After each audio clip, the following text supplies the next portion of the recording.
আপিলা চাপিলা থেকে পড়াশোনা করছি। অশোক মিত্রের লেখা আপিলা চাপিলার অষ্টম পর্বের প্রথম অংশ আমরা আগের ভিডিওতে পড়েছি। আমাদের পড়ার উদ্দেশ্য হচ্ছে যে এই লেখাটি যখন দেশে ধারাবাহিকভাবে প্রকাশিত হয়েছে তখন যারা দেশের গ্রাহক, যারা দেশের পাঠক, তারা সকলেই ধরে নিচ্ছি ধারাবাহিকভাবে সেটার পড়াশোনা করেছেন। যদিও বাস্তব অভিজ্ঞতা তা বলে না, অনেকেই পত্রপত্রিকা রাখেন কিন্তু পড়েন না, এমন অভিজ্ঞতা আমাদের কাছে আছে। আর এটাও সত্য যে দেশ আনন্দবাজারের গ্রহণযোগ্যতা এখন মানুষের কাছে আর আগের মতো নেই। সাগরময় ঘোষের সময়ে যে গ্রহণযোগ্যতা ছিল সেই গ্রহণযোগ্যতা এখন আর নেই। এখন দেশ আনন্দবাজারের গ্রাহকও অনেক কমে গেছে এবং সেজন্য দেশ আনন্দবাজারকে এখন অনেকটা কম্প্রোমাইজ করতেও দেখা যাচ্ছে। তো সেসব আমার বক্তব্যের বিষয় না। আমার বক্তব্যের বিষয় হলো সব মানুষ হয়তো বা অধিকাংশ মানুষই হয়তো আপিলা চাপিলার অভিজ্ঞতা থেকে বঞ্চিত আছেন, যেমন আমি বঞ্চিত ছিলাম। তা আমি এই আপিলা চাপিলা পড়ছি শুধু নিজেকে জ্ঞাত করার জন্য নয়, যাতে এই ভিডিও, তাহলে আমি নিজে পড়ে রেখে দিতাম, আমি ভিডিও করতাম না। আমি পড়ছি এবং ভিডিও করছি এই কারণে যে আমি নিজে যেমন জ্ঞাত হচ্ছি, তেমন অন্তত আমার একজন দুজন বন্ধুও যদি এগুলি শোনেন বা দেখেন, জানতে চান, তাহলে তারাও কিছুটা অভিজ্ঞ হবেন।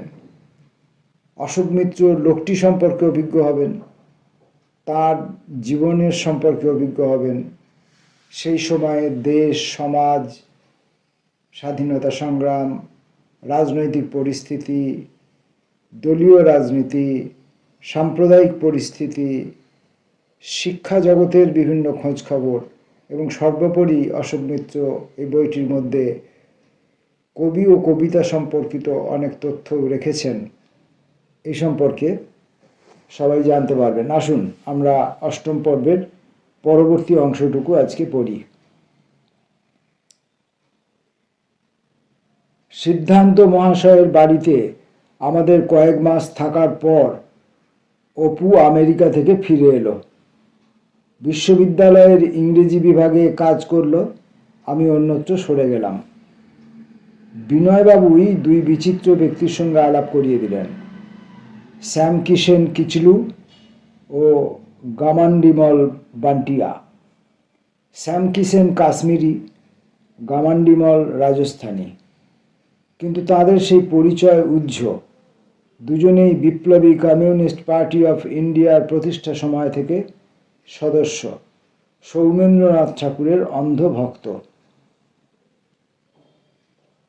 এই দুই বাউন্ডুলে বন্ধু কি করে যেন ম্যাল এভিনিউয়ের অতি অভিজাত পাড়ায় করাচিতে চলে যাওয়া কোনো মুসলমান তালুকদারের বিরাট বাগান ঘেরা প্রাসাদের দোতলাটি দখল করেছিলেন। একতলা পাকিস্তান থেকে উদ্বাস্তু হয়ে আসা এক সিন্ধি পরিবার ভোগ করছিলেন। শ্যামকিষেনরা তাদের দখলদারি থেকে একটি বড় আয়তনের আলোকোজ্জ্বল ঘর ও সংলগ্ন তকতকে বাথরুম আমাকে ভাড়া কিংবা উপভাড়া দিলেন। মাসিক দক্ষিণা 50 টাকা। আহা, সে ভারী সুখের সময় ছিল। প্রতিদিন সকালে কফি হাউসে প্রাতরাশ সেরে বিশ্ববিদ্যালয়ে 11:30 নয়তো 12:30 মধ্যে পড়ানো শেষ। হেঁটে হজরতগঞ্জে পৌঁছনো, সেখানে রঞ্জনা নামে এক রেস্তোরাঁয় দুপুর রাত্রি দুবেলা খাওয়ার ব্যবস্থা। এখানেও মাসে 50 টাকা দেও। মিচকে লোকে বলতো রেস্তোরাঁটির নামকরণের প্রেরণা নাকি জুগিয়েছিল স্বয়ং অপু এবং সিদ্ধান্ত, তনয়া, রঞ্জনা। দুপুরে আহার সেরে ম্যাল অ্যাভিনিউয়ের ঘরে ফিরে যাওয়া, মাঝে মাঝে একতলার সিন্ধি পরিবারের 3টি তরুণী কন্যা যৌবন যন্ত্রণায় দীর্ণ একটু একটু উত্ত্যক্ত করার চেষ্টা করত। তাদের এড়িয়ে দোতলায় নিজের ঘরে নিদ্রা কিংবা বই পড়া। বিকেল যখন সন্ধ্যার দিকে গড়িয়ে যেত, হজরতগঞ্জের কফি হাউসের দিকে পুনঃপ্রস্থান। Coffee house সরগরম। দুর্যটি প্রসাদ তো এসেইছেন, অধ্যাপকবৃন্দের একটি বড় অংশ। সঙ্গীত নিয়ে আলোচনা, মেটাফিজিক্স কি সাংখ্য দর্শন, অথবা অর্থনীতি, রাজনীতি, বিশেষ করে সমাজতন্ত্র ও কমিউনিস্ট পার্টি নিয়ে কচকচানি। কারণ রাম মনোহর লোহিয়াও পৌঁছে গেছেন। আচার্য নরেন্দ্রদেব তো একটু আগে থেকেই ছিলেন। এক কোণে তার নিজের দলবল নিয়ে ফিরোজ গান্ধী, পরে লোকসভার অত্যন্ত সরব হলেও কফি হাউসে তত মুখর হতেন না, অন্যদের আলাপচারিতা শুনতেন। নৃতত্ত্ব বিভাগের ধীরেন মজুমদার মহাশয় ঢাকাই বাঙাল, ঠোঁটকাটা। একদিন ফিরোজ আমাদের টেবিলের পাশ দিয়ে যাচ্ছেন। ধীরেনবাবু উচ্চৈঃস্বরে বললেন, এই নির্বাক লোকটা 2.5 লক্ষ ভোটে শাহজাহানপুর থেকে জিতেছে। যদি জিতে নাও থাকে শিগগিরই জিতবে। নেহেরু মাহাত্ম্য, ভারতীয় গণতন্ত্র। কফি হাউসের আড্ডা ছুটির দিনেও সমান জমাট। অনেকের সঙ্গে কমিউনিস্ট নেতা জাইন আহমেদও জড়ো হতেন। কখনো সখনো লখনৌ বেড়াতে আসা অরুণা আশরাফ আলী কমিউনিস্ট পার্টিতে যোগ দিতে হব হব করছেন। বিশেষ একজনের কথা উল্লেখ না করলে অন্যায় হবে। অর্থনীতি বিভাগে আমার সতীর্থ বীর বাহাদুর সিংহ। সে বিশ্ববিদ্যালয়ে মহাসমারোহে মার্চ ক্লাব পরিচালনা করত। প্রতি বছর মাত্র একটি সভা বসত, বিষয় মার্ক্সবাদের তাৎপর্য। শুরুতেই শেষ। এলিয়ট সাহেব তো বলেই গেছেন, সেটাই নিয়তি। সারা বছর মার্ক্স ক্লাব আর একবারও মিলিত হতো না। কয়েক মাস বাদে বিনয় দাশগুপ্ত মহাশয়ের জ্যেষ্ঠ পুত্র পরিমল, ডাকনাম অংশু, প্যারিস থেকে ফিরল। সর্বনের ডিগ্রি সমেত, ইতিহাসে মস্ত পণ্ডিত। বিনয়বাবুর খুশি উপচে পড়ে। অংশুর জন্য বাড়ির প্রাঙ্গণে আলাদা সুইট তৈরি করে দিলেন। আমাদের অবধারিত আড্ডার আরেকটি জায়গা হলো। তবে পৃথিবীতে বোধহয় অবিমিশ্র সুখ বলে কিছু নেই। অংশুর সঙ্গে পরিচয় ও আড্ডা দেওয়ার কল্যাণে আমাদের কয়েকজনের প্রায়ই ওই বাড়িতে নৈশাহারের নিমন্ত্রণ থাকত। মুশকিল দেখা দিল, বেশি রাত হলে আহার আনতে অংশু প্রায় বলতো, চলো তোমাদের ছেড়ে দিয়ে আসি। প্রমাদ গুনতাম আমরা, কারণ বিশ্ববিদ্যালয়ের পাড়া থেকে গোমতী নদী পেরিয়ে পুরনো শহরে ঢোকবার মুখে মাংকি ব্রিজের উপর অংশুর ঝরঝরে ফোর্ড গাড়ি অবধারিত বন্ধ হয়ে যেত। ভরা পেটে সেই গাড়ি অতঃপর আমাদের চড়াইতে ঠেলতে হতো। একটা সময় এলো ওর নৈশাহারের নিমন্ত্রণ আমরা সভয়ে কিংবা দৃঢ়তার সঙ্গে প্রত্যাখ্যান করতে লাগলাম।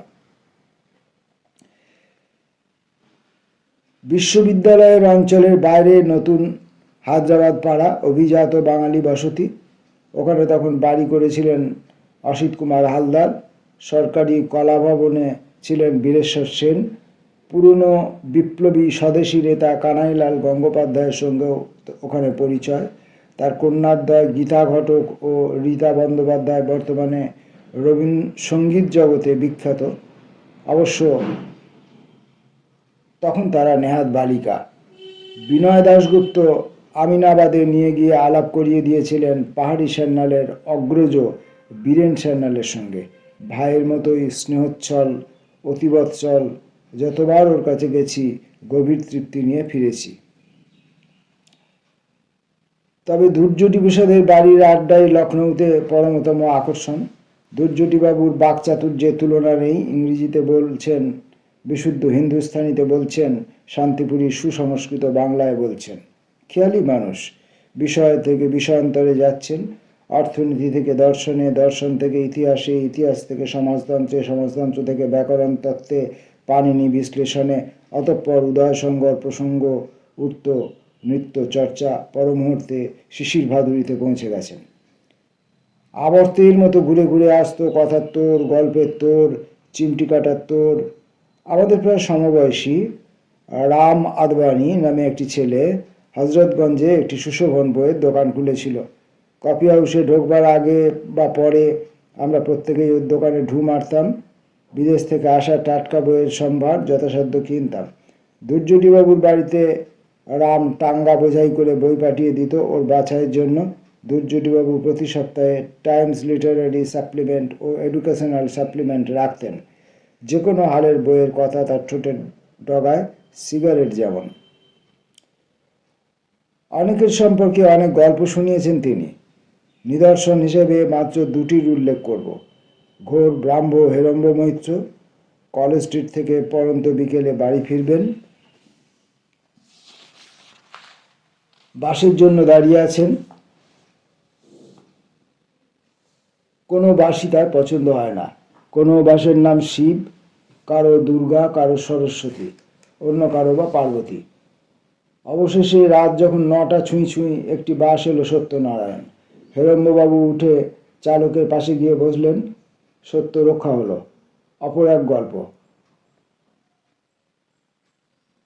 লখনৌ উবাসী এক বাঙালি ব্যারিস্টার, ঘোর সাহেব বিভাপাপন্ন, নাম এইচ.কে. ঘোষ, লোকেরা জনান্তিকে বলতো হেঁচকি ঘোষ। অতুল প্রসাদ সেনের প্রয়াণ দিবস, শোকে মুহ্যমান হেঁচকি ঘোষ হাঁক পারলেন, বেয়ারা মেয়ারা মেরে রোনে কা কুর্তা লাও। দুর্যোধী প্রসাদ বাড়িতে যখন আড্ডা বসত, ছায়াবাসী প্রতি ঘন্টা অন্তর কফি সন্দেশ পাঠাতেন, নিজের হাতে বানানো সন্দেশ। দুর্যোধীবাবুর আড্ডায় আমরা এমনকি দোহার গাইবারও ঠিক সুযোগ পেতাম না। তিনি একাই 100। কফি হাউসে যারা যেতেন তাদের মধ্যে অনেকে দুর্যোধী প্রসাদের বাড়িতে উপস্থিত। আড্ডার নেশা কিংবা দুর্যোধী প্রসাদের কণ্ঠ বৈভবের মায়ামুগ্ধতা কিছুতেই ছাড়বার নয়। অন্য যে দুজন নিয়মিত আসতেন আগে উল্লেখ করিনি, তারা নবেন্দু বসু ও গিরিন চাটুর্যে। নবেন্দুবাবু বৃত্তিতে হাওয়াবিদ, লখনৌর বনেদি মানুষ, শহরের পুরনো কাহিনী তার চেয়ে বেশি কেউ জানতেন না। প্রবাসী ভারতবর্ষ বিচিত্রায় প্রচুর লিখেছেন। পরবর্তী সময়ে আমি অন্তত একবার তাকে চতুরঙ্গে একটি প্রবন্ধ লেখাতে সফল হয়েছিলাম। লিখেছিলেন লা মার্টিনিয়ারের প্রতিষ্ঠাতা ক্লদ মার্তাকে নিয়ে। গিরিন চাটুর্যে নিশ্চয়ই আর বেঁচে নেই। লখনৌ সেক্রেটারিয়েটে কাজ করতেন। স্মিত চেহারা, ঠোঁটে সবসময় অর্ধস্ফুট হাসি, মুখে শৌখিন পাইপ। একটিও কথা বলতেন না, শুধু মাঝে মাঝে পাইপটি মুখ থেকে নামিয়ে ঈষৎ ঘাড় নাড়তেন। তাতেই ভয়ঙ্কর বুদ্ধিজীবী হিসেবে লখনৌ জুড়ে তার খ্যাতি।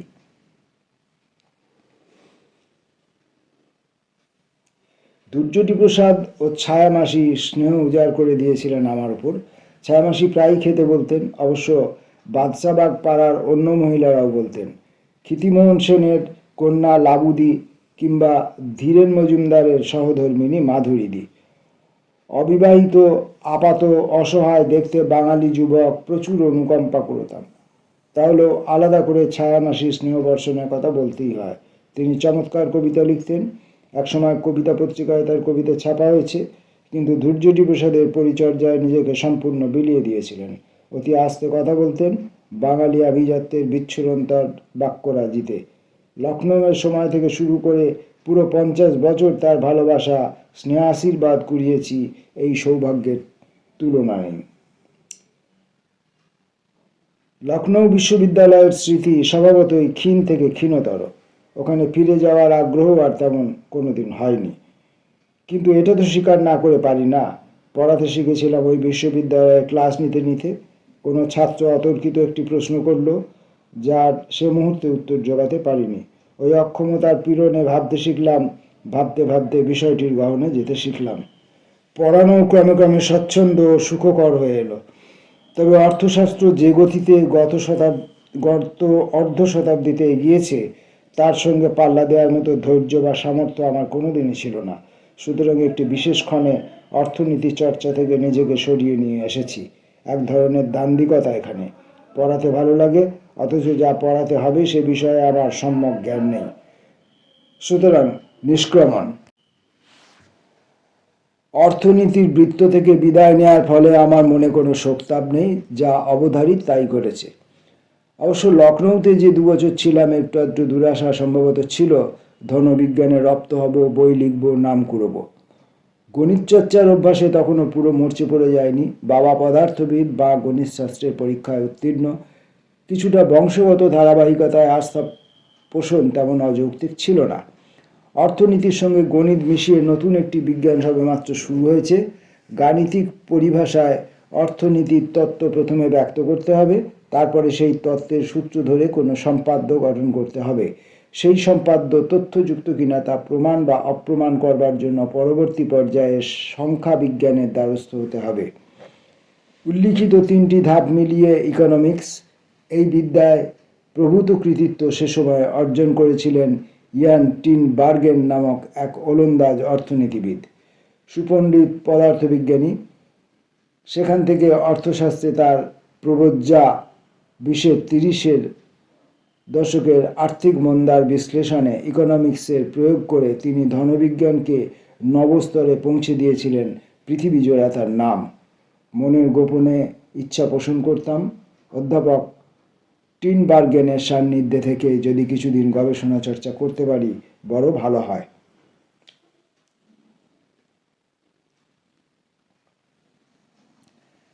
ভাগ্যলিখন বলাটা বাড়াবাড়ি হবে, তবে ঠিক এমনই সুযোগ আমার সামনে উপস্থিত হলো। বিদেশে গিয়ে ওই নববিজ্ঞান সাধনা করার মতো রেস্ত নেই আমার, শুধু মনের মধ্যে স্বাদ, বাতাসেতে বিসর্জন। হঠাৎ আমস্টারডাম থেকে এক সমাজবিজ্ঞানী অধ্যাপক হফস্ট্রা ভারত ঘুরতে এলেন একটি বিশেষ উদ্দেশ্য নিয়ে। হল্যান্ড ছোট দেশ, রপ্তানি করেই সে দেশের মানুষজনের জীবন ধারণ। 200-300 বছরের সাম্রাজ্য বিস্তারের আদি ইতিহাস যাই হোক, 20 শতাব্দীর প্রথমার্ধে ছোট পরিসরে হল্যান্ডের অবস্থান। দ্বিতীয় মহাযুদ্ধোত্তরকালে উৎপাদন বৃদ্ধি করতে হলে নতুন নতুন দেশ ও অঞ্চলের সঙ্গে বিনিময় পরিচয় জরুরি। ওলন্দাজ সরকারের পৃষ্ঠপোষকতায় হল্যান্ডের সবকটি বিশ্ববিদ্যালয় মিলে সেই লক্ষ্যে কিছুদিন আগে একটি আন্তর্জাতিক সহযোগ সংস্থা প্রতিষ্ঠা করেছে। ইনস্টিটিউট অফ সোশ্যাল স্টাডিজ নামে একটি আন্তর্জাতিক মহাবিদ্যালয় প্রতিষ্ঠার সিদ্ধান্তও গ্রহণ করা হয়েছে। প্রথম অধ্যক্ষ হিসাবে মনোনীত হয়েছেন অধ্যাপক হফস্ট্রা।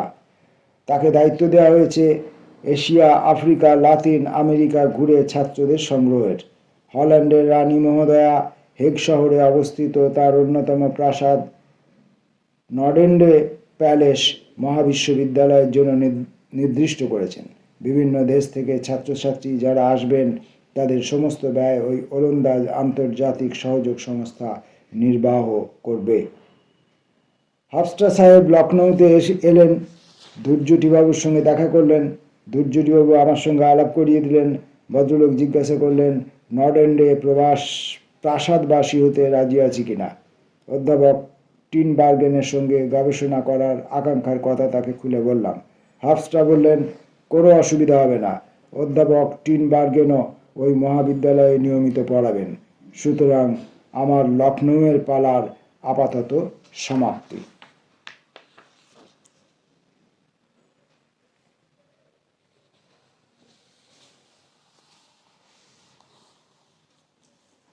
পড়তে পড়তে কখনো কখনো আমার যেন মনে হচ্ছে আমি অন্য কোনো লোকের মধ্যে, অন্য কোনো গ্যালাক্সির মধ্যে বিরাজ করছি, যে গ্যালাক্সির সঙ্গে আমার জাতীয় যে মানুষজন, আমি যে শ্রেণীতে রয়েছি সেই শ্রেণীর মানুষজনের কোনো সংযোগ নেই। সরাসরি, প্রত্যক্ষ বা অপ্রত্যক্ষ কোনো সংযোগই নেই। এই পড়তে পড়তে আমার একটা বিষয় মনে হচ্ছিল যে এই যে সমাজের একদম উচ্চতম পর্যায়ের মানুষজনদের সঙ্গে অশোক মিত্র সাহেবের ওঠা বসা, আলাপ পরিচয়, ভাব বিনিময় এর আদান প্রদানের সুযোগ প্রাপ্তি, তাকে তার জীবনকে অবশ্যই অনেক সমৃদ্ধ করে তুলেছে। কিন্তু ওই স্তরে যে মানুষ রয়েছেন, ওখানে যিনি জীবনযাপন করছেন, তার পক্ষে মধ্যবিত্ত পাড়া, নিম্ন মধ্যবিত্ত পাড়া এবং প্রত্যন্ত অঞ্চল, গ্রাম, সাধারণ মানুষ, বস্তিবাসী মানুষের জীবন কাহিনী সম্পর্কে অবগত হওয়ার সুযোগ না থাকারই কথা। বিশেষত এইসব আমরা যারা মানুষ, আমরা সাহিত্য, সংস্কৃতি, রাজনীতিতে অধিকার পাব, এটা তখন ছিল সুদূর পরাহত। এমনিতে তো শিক্ষা ব্যবস্থাই ছিল না, লেখাপড়াই ছিল না সর্বসাধারণের জন্য। ক্রমে ক্রমে সেই শিক্ষা সর্বসাধারণের হাতে এলো, সমস্ত মানুষ লেখাপড়া শিখতে শুরু করলেন, মধ্যবিত্ত শিক্ষিত হলো, নিম্ন মধ্যবিত্ত শিক্ষিত হলো, এমনকি প্রান্তিক মানুষজন, একদম দলিত শ্রেণীর মানুষজন, সমাজের একদম তথাকথিত নিচুতলার মানুষজন, তারাও লেখাপড়া শিখলেন, তারাও শিক্ষিত হলেন, তারাও সরকারি চাকরিতে অংশগ্রহণ করতে শুরু করলেন। তারাও সাহিত্য, সংস্কৃতি, শিল্পে তাদের আপন আপন সমাজের সংস্কৃতির কথা, শিল্পের কথা পৌঁছে দেওয়ার সুযোগ পেলেন। এখন এই যে সুযোগটা পাওয়া গেল, এতে আমাদের মতো মানুষদের কথা, বা আমাদের থেকেও, আমি বারবার বলছি, আমাদের থেকে শুরু করে একদম সমাজের তথাকথিত নিম্ন অংশের মানুষ পর্যন্ত, আমাদের প্রত্যেকের কথা যা ইতিহাসে উল্লিখিত নয়, হয়নি কখনো, সেইটা আমাদেরকেই তো বলতে হবে। আমাদের কথা অন্যরা কেউ বলবে না। দেখুন, আমরা আগে যখন ইতিহাস পড়তাম, ইতিহাসে আমরা কি পড়তাম? শুধু রাজা রাজরাদের কাহিনী, তাদের সিংহাসনে আরোহণ, তাদের যুদ্ধ জয়, তাদের রাজা রানী এবং রাজকুমার এদের বিহার, এবং ওই তাদের রাজদরবারে জ্ঞানী গুণী কিছু মানুষের সমাদর, কিছু সঙ্গীতের চর্চা, এই সমস্ত জানতে পারতাম। কিন্তু সেখানে সার্বিকভাবে সমগ্র দেশের মানুষের কোনো মুখ দেখা যেত না। তাই আমাদের মুখ দেখাবার জন্যই আমাদেরকেই সেই অধিকার অর্জন করার দরকার ছিল, এবং ক্রমে ক্রমে সেটা আমরা করছিলামও। এখন দেখুন, আমরা প্রায় সমস্ত মানুষ সাহিত্যে, শিল্পে, সঙ্গীতে, আঁকা আঁকিতে, লেখাপড়ায়, চাকরি বাকরিতে, ব্যবসা বাণিজ্যে প্রত্যন্ত মানুষ অংশগ্রহণ করছে। প্রত্যেকটি মানুষ অংশগ্রহণ করছে, প্রায় অধিকাংশ মানুষ অংশগ্রহণ করছে তার নিজের নিজের সামর্থ্য অনুযায়ী। যদিও কিছু না কিছু সম্প্রদায়ের মানুষ এই সমস্ত শিল্প, সাহিত্য, সংস্কৃতি, নাটক, লেখালেখি, এইসবের একটা বিরূপ সমালোচনা করে থাকেন মাঝে মাঝে, এবং তাতে তারা বলে থাকেন যে আমরা উন্মার্গগামী হচ্ছি, আমরা বিপদচালিত হচ্ছি, আমাদের সংস্কৃতি, আমাদের সভ্যতা নষ্ট হচ্ছে। ব্যাপারটা আমার মনে হয় না তেমন। যখন দুধকে ফুটিয়ে ফুটিয়ে ফুটিয়ে ফুটিয়ে ক্ষীর তৈরি করা হয়, তখন ক্ষীরের পরিমাণটা খুব কম থাকে, আস্বাদটা ততোধিক মাত্রায় বেশি থাকে। কিন্তু যখন সেটাকে অনেকের মধ্যে বিতরণ করে দেওয়ার দরকার পড়ে, তখন দুধকে ফুটিয়ে ফুটিয়ে ক্ষীর না করে দুধের মধ্যে জল মেশাতে হয়, মিশিয়ে তারপর সেটাকে সকলের মধ্যে বিতরণ করতে হয়। ওই জল মিশ্রিত দুধ তখন প্রত্যেকের কাছে পৌঁছাচ্ছে। অর্থাৎ আপনি ক্ষীর পাচ্ছেন না, কিন্তু প্রত্যেকটা মানুষ দুধের কিছুটা করে অংশ পাচ্ছে। এইটা কিন্তু কম বড় কথা নয়। আপনার কাছে, যারা আপনারা উচ্চবিত্ত মানুষ, যারা আপনারা না কুচু মানুষ, যারা নিজেদেরকে সমাজের উপরতলায় রাখতে বিশ্বাসী, তাদের খারাপ লাগতে পারে, তাতে কিছু যায় আসে না। কিন্তু সমস্ত মানুষ যে অধিকার পাচ্ছে সেটা বড় আশার কথা। এখন দেখতে হবে যে মানুষ তার এই অধিকার যে পাচ্ছে সেই অধিকারকে সে সদ্ব্যবহার করবে কিনা, এবং এই অধিকার পাওয়ার পর সে তার চর্চাকে ক্রমে ক্রমে উপরের দিকে নিয়ে যেতে পারে কিনা। অবশ্যই এই কাজে আপনাদের মতো নাকুচু উচ্চবিত্তের মানুষ যারা, তাদের সহযোগিতার দরকার। কারণ আপনারা উপরতলায় আছেন, আপনারা যদি উপরতলা থেকে হাত বাড়িয়ে না দেন তাহলে নিচে তলার মানুষগুলো উপরতলায় উঠতে পারবে না। আমি বলবো না সহজে উঠতে পারবে না, একটু কষ্ট হবে। একসময় কিন্তু তারা উপরতলায় উঠে যাবে এবং আপনার উপরতলাও সে দখল করবে। বরং আপনি যদি হাত বাড়িয়ে দেন তাহলে আপনার সঙ্গে তাদের একটা সখ্যতা গড়ে ওঠার সম্ভাবনা হবে, যেটা সমাজের সুস্থতার পক্ষে একটা ভালো দিক হবে বলে আমার মনে হয়। আমরা আপিলা চাপিলার ৮ম পর্ব শেষ করলাম। ফিরে আসব অন্য কোনো ভিডিওয় আগামী দিন। নমস্কার।